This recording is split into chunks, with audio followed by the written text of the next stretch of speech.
ঠাকুর শ্রীরামকৃষ্ণের জন্মতিথিকে ঘিরে প্রধানমন্ত্রীর একটি সোশ্যাল মিডিয়া পোস্টকে কেন্দ্র করে জোর রাজনৈতিক বিতর্কের সৃষ্টি হয়েছে। প্রধানমন্ত্রী নরেন্দ্র মোদী তাঁর পোস্টে ঠাকুর শ্রীরামকৃষ্ণকে স্বামী রামকৃষ্ণ পরমহংসজি বলে উল্লেখ করায় তীব্র প্রতিবাদ জানিয়েছেন আরামবাগের সাংসদ মিতালি বাগ। বৃহস্পতিবার থেকে শুরু হয়েছে শ্রীরামকৃষ্ণের জন্মতিথি উদযাপন। এই আবহেই প্রধানমন্ত্রীর পোস্ট ঘিরে শুরু হয় বিতর্ক। বিষয়টি নিয়ে সাংসদ মিতালি বাগ তীব্র প্রতিক্রিয়া জানিয়ে বলেন, বিজেপি আর কত নিচে নামবে? একের পর এক ঋষি মনীষীদের অপমান করা হচ্ছে। তিনি বলেন, এর আগেও রাজা রামমোহন রায়কে ব্রিটিশদের দালাল এবং স্বামী বিবেকানন্দকে বামফ্রন্টের প্রোডাক্ট বলে কটাক্ষ করা হয়েছে। আর আজ ঠাকুর শ্রীরামকৃষ্ণের জন্মতিথির পবিত্র দিনে 7 সকালে প্রধানমন্ত্রী পোস্ট করে তাঁকে স্বামী রামকৃষ্ণ বলে সম্বোধন করেছেন। আমরা এটা মেনে নিতে পারি না। কটাক্ষ করে সাংসদ বলেন, হয়তো আজকের দিনে দাঁড়িয়ে বিজেপির বিধায়করা ও প্রধানমন্ত্রী নিজেদের যুগাবতার ভাবছেন। অন্যদিকে এই মন্তব্যের জবাব দিতে গিয়ে গোঘাটের বিজেপি বিধায়ক বিশ্বনাথ কারক পাল্টা কটাক্ষ করেন। তিনি বলেন, উনি নিজেই কয়েকদিন আগে রাজা রামমোহনের বিরুদ্ধে মন্তব্য করেছিলেন। বিভিন্ন সময় উল্টোপাল্টা মন্তব্য করেন। বিধায়ক আরও বলেন, শ্রীরামকৃষ্ণ বলেছিলেন টাকা মাটি, মাটি টাকা, আর ওরা সেই মাটি কেটে লুটপাট করছে। প্রধানমন্ত্রীর পোস্টকে ঘিরে শুরু হওয়া এই বিতর্কে রাজনৈতিক তরজা আরও তীব্র হয়েছে। জন্মতিথির মতো আধ্যাত্মিক অনুষ্ঠানের আবহেও রাজনৈতিক বাকযুদ্ধ যে থামছে না তা স্পষ্ট এই ঘটনায়। হায় রে বিজেপি, আর কত তোমরা নিচেতে নামবে? হায় হায় বিজেপি, আর কত তোমরা নিচেতে নামবে? একের পর এক নিচেতে নামছে ঋষি মনীষীদিকে অবমাননা করে। এর আগেও তো আমরা দেখেছি, বিগত দিনেও দেখেছি, রাজা রামমোহন রায়কে, ভারত প্রতীক রাজা রামমোহন রায়কে অপমান করেছেন ব্রিটিশদের দালাল বলে, বামফ্রন্টের প্রোডাক্ট বলেছিলেন স্বামীজিকে। আবার আজকে 191তম জন্মতিথি পালিত হচ্ছে শ্রী শ্রী ঠাকুর রামকৃষ্ণদেবের। তিনি সকালে পোস্ট করলেন কিনা স্বামী রামকৃষ্ণর জন্মতিথি।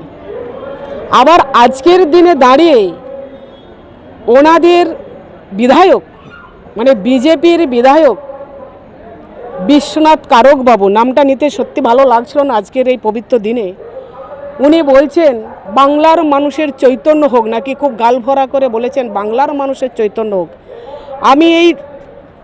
আমি বলবো, আমি এখানকার এলাকার মেয়ে হিসাবে বলবো, আজকের দিনে দাঁড়িয়ে বলবো যে বিজেপির বিধায়ক যিনি আছেন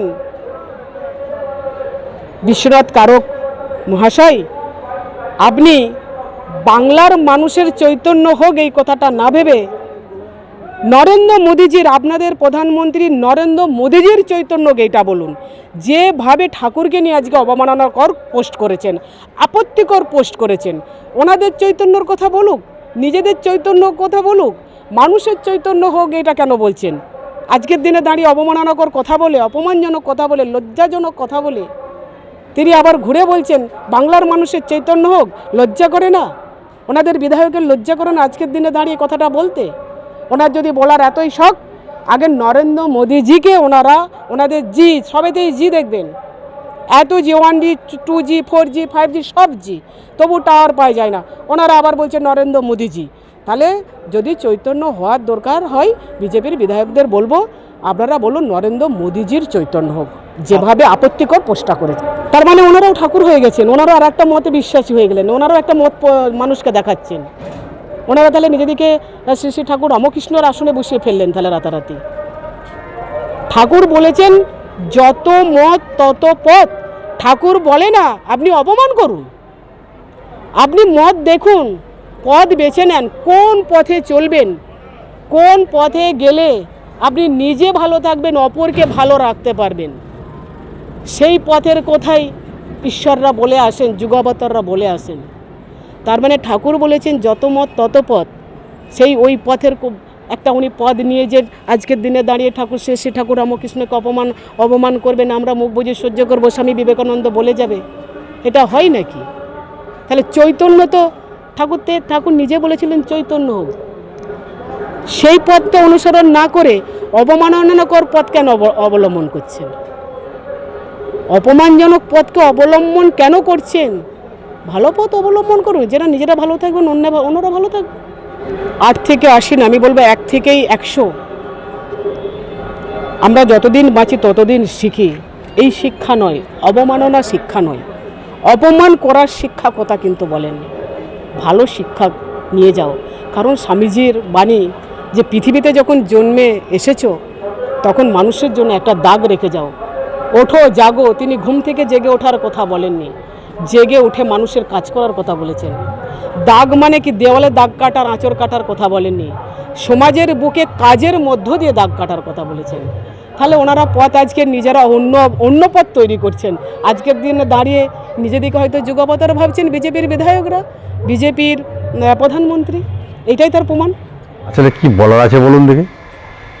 যে আন্দোলনে বলে যে রাজা রামমোহন রায়ের বিরুদ্ধে আন্দোলন আমাদের চলবে, তাহলে সেই ব্যাপারে আর আমার কি বলার আছে। তিনি তো বলেছেন, একবার রাজা রামমোহনকে নিয়ে একবার কথা উঠেছিল, তারা নাকি আন্দোলন করেছে, আন্দোলন করে মিছিলে বলছেন যে রাজা রামমোহন রায়ের বিরুদ্ধে আন্দোলন চলবে। তা সেই কথায় আমি আর কি উত্তর দেবো। কারণ একটা জিনিস দেখুন, যে উনি কি বলছে আমি ঠিক বুঝতে পারছি না। রামকৃষ্ণদেব বলেছে আজকের দিনে এই যে 191তম জন্মতিথিতে রামকৃষ্ণ বলেছিলেন যে টাকা মাটি, মাটি টাকা। আজকে বলুন, আজকে এই সরকারের আমলে টাকা মাটি, মাটি টাকা নাম করে মাটি বিক্রি হচ্ছে। আজকে হাজার হাজার লক্ষ লক্ষ টাকার মাটি বিভিন্ন জায়গায় চালান হয়ে যাচ্ছে, বালি চলে যাচ্ছে, বালি তুলছে। অতএব বালি চোর, মাটি চোর, তোলাবাজি, কাটমানিতে ভর্তি হয়ে যাচ্ছে।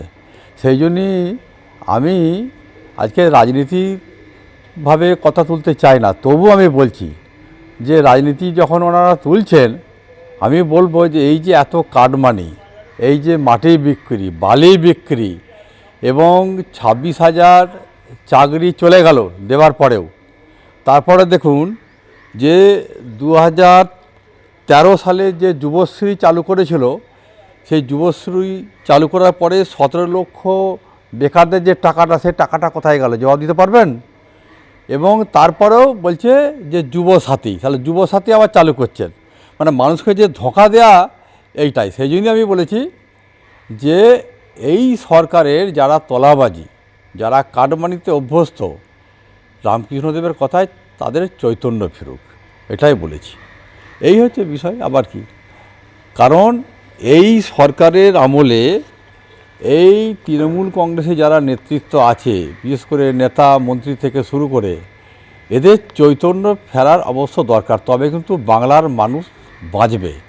সেই জন্যই আমি বলেছি যে বাংলার মানুষকে বাঁচানোর জন্যে শ্রী রামকৃষ্ণের যুগ অবতার এবং তার কথা যেমন অক্ষরে অক্ষরে যেমন সত্যি হয়, যে যারা কাটমানি, যারা তলাবাজি করছে, এদের চৈতন্য ফিরুক, আমি এই কথাটাই বলেছি। শীততাপ নিয়ন্ত্রিত অত্যাধুনিক রেস্টুরেন্ট ময়ূখ রেস্টুরেন্ট। এখানে পাবেন চাইনিজ, পোলাও, বিরিয়ানি, তন্দুরি সহ সমস্ত রকম খাবার। এছাড়াও কাস্টমারদের সুবিধার্থে হোম ডেলিভারির বিশেষ ব্যবস্থা রয়েছে। পাশাপাশি যে কোনো অনুষ্ঠানের জন্য ভাড়া দেওয়া হয়। আমাদের ঠিকানা থানাকুল হেলান সংলগ্ন তিলক চক। Phone number 8617492616 9732162360।